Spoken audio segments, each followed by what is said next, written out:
pela Manhã. Entrevista do dia. Como hoje é o Dia da Educação, nós convidamos uma psicopedagoga para falar sobre esse tema tão importante para a vida da gente. Quem está aqui no estúdio é a Helena Aguiar. Bom dia, Helena, tudo bem? Bom dia, tudo bem? Obrigada pelo convite, uma honra estar aqui. Vamos lá então. O que devemos comemorar de fato no Dia da Educação, Helena? Marcelo, acredito que temos mais desafios do que motivos para comemorar, né? Afinal, viemos de uma pandemia. As crianças, os adolescentes, os jovens, um período muito grande fora das escolas. E aprender diante de uma tela não é aquilo que é esperado para a criança, né? Ela não tem um preparo, tanto comportamental quanto cerebral, para passar horas diante de uma tela. É muito mais com conteúdo a escola, né? A vivência, a troca de experiência, o papel do professor ali ativo.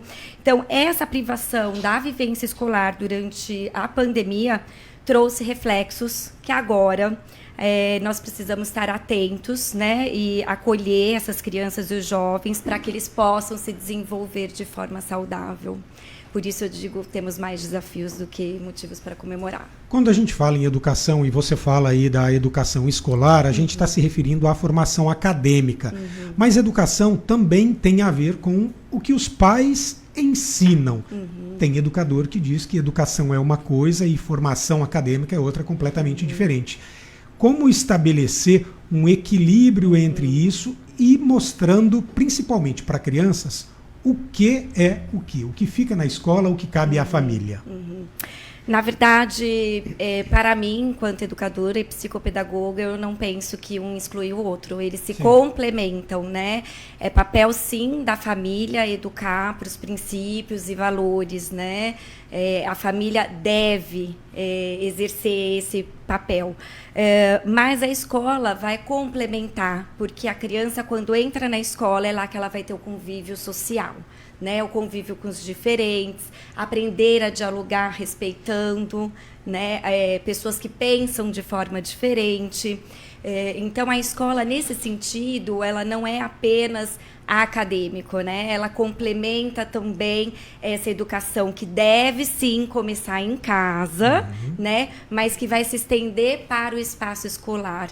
E aí há uma educação global, né? Eu penso que não dá tanto para, como alguns... existe, sim, alguns professores, né, que falam o papel da escola apenas o pedagógico, né? Para que se tenha o pedagógico, é necessário também essa parte social, emocional junto, não dá para a gente separar, né? Com certeza. Quais os maiores desafios, eu gostaria de passar agora mais especificamente para a sua área de atuação. Quais os maiores desafios que você percebe nos seus atendimentos, tanto em relação à escola, quanto em relação à família, nessa miscelânea, na verdade, como você colocou aqui? Sim, eu penso que o maior desafio das escolas agora, tenho sentido, é receber e acolher essas crianças, jovens, adolescentes vindos de uma pandemia. Né? É o maior desafio agora. Eles precisam estar atentos às questões tanto emocionais, porque muitas crianças desenvolveram depressão, síndrome do pânico. Então, algumas crianças que já estavam adaptadas à escola, gostavam de ir à escola, né, passaram a apresentar alguns sintomas de evitar o contato com a escola, não querer ir para a escola. Então, a escola vai precisar fazer esse acolhimento que antes não era tanto uma demanda, né? Era mais com as crianças pequenas entrando na escola. E, além disso, a questão pedagógica, né? Porque 1 ano e meio fora da escola, mesmo que tenha tido aulas online, eles tiveram muitas percas. Então, a escola vai precisar adaptar. Eu penso que é o maior desafio, né? Adaptar esses conteúdos, poder acolher essas crianças e fazer com que elas caminhem, né?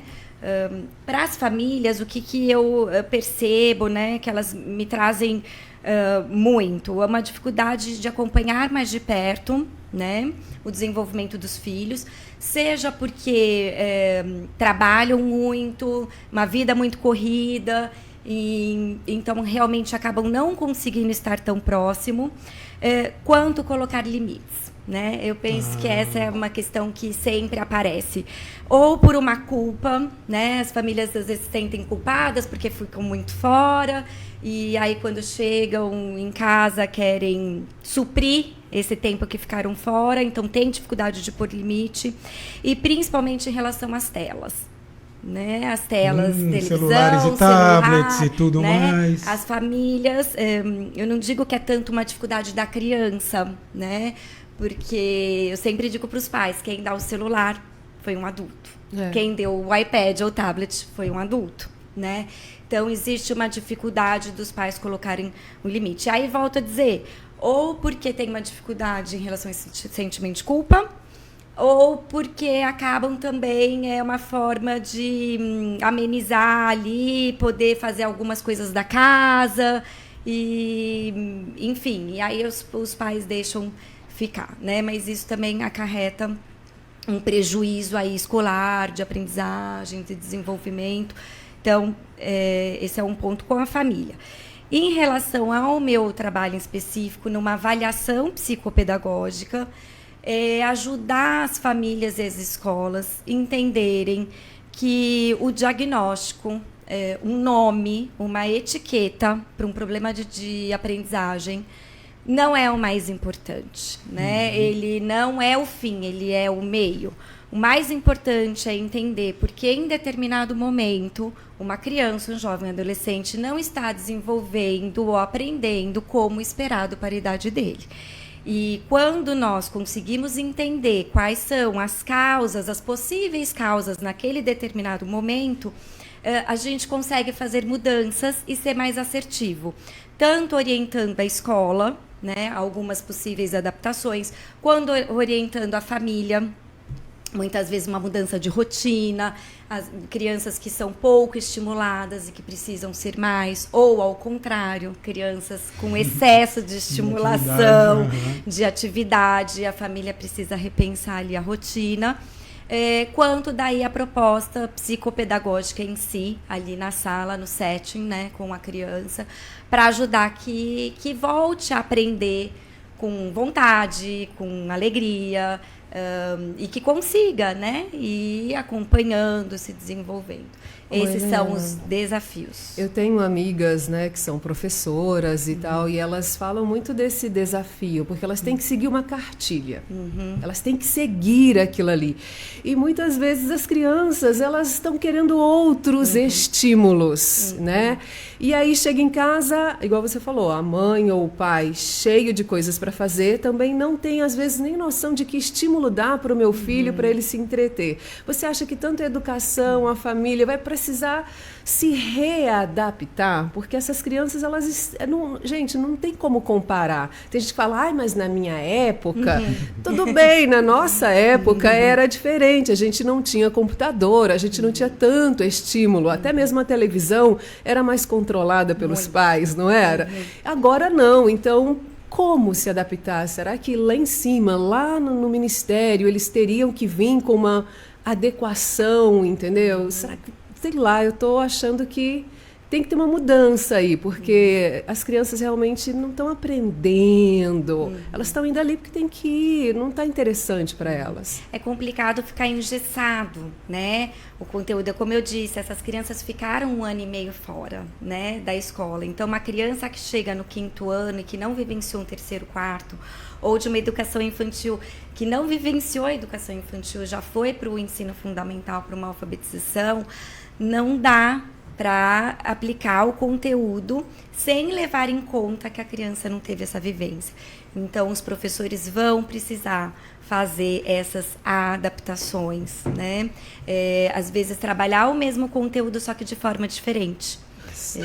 E eu fico pensando, quem cuida desses professores que estão tentando de todas as formas também fazer o melhor ali? Você vê que as meninas estão, gente, o que eu faço, né? Diretora, o que a gente vai fazer? E fica todo mundo ali tentando dar um espaço. Outra coisa que me preocupou foi uma notícia da semana passada, que teve um aluno que passou mal de ansiedade na escola, e aí vários começaram a passar mal foi também. coletivo, Foi coletivo. Então, realmente, falei, gente, nós estamos bem assim, a nossa sociedade, né? Tá bem doente, tá precisando realmente incluir pai na terapia, junto com o filho, Sim. junto com todo mundo. Sim. Né? O papel do psicopedagogo é sim também estar na escola, mas como uma forma de ajuda. Né? Quando se faz uma avaliação psicopedagógica, eu penso que o principal é uma visita à escola do que um relatório psicopedagógico. Muitas vezes, né, as famílias querem um chamado laudo, né, ou a escola, às vezes, quer o laudo. Por que é tão importante essa conversa? Porque a ida à escola proporciona que eu escute as dúvidas, as angústias do professor, aquilo que ele já fez e que não deu certo, e ajude a pensar outras possibilidades, né? E o professor, com a conversa, ele também já vai me colocando, Helena, isso dá para ser feito, isso não dá para ser feito. Tem toda uma realidade aí, né? Isso, porque eu digo para eles, vocês estão em sala de aula, né? Vocês estão com 30 alunos, né? Eu posso dar uma sugestão, mas você vai me dar um feedback, funciona, não funciona? Se não funcionar, a gente precisa pensar numa outra alternativa. Então, é por isso que eu privilegio muito essa questão da reunião com a escola, com o professor, escutar o professor, né, para poder ajudá-lo. Perfeito. Querida, muito obrigado pelas informações. Tenha um bom dia.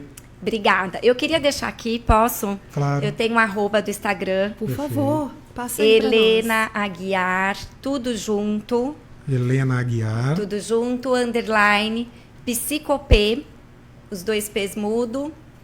Esse é o meu Instagram. Vou ficar muito feliz das pessoas participarem, deixarem comentários, sugestões de temas que querem que eu aborde. Enfim, é um espaço de troca. Perfeito. Muito legal. Tá bom? Muito Obrigado. obrigada. Bom dia. Bom dia.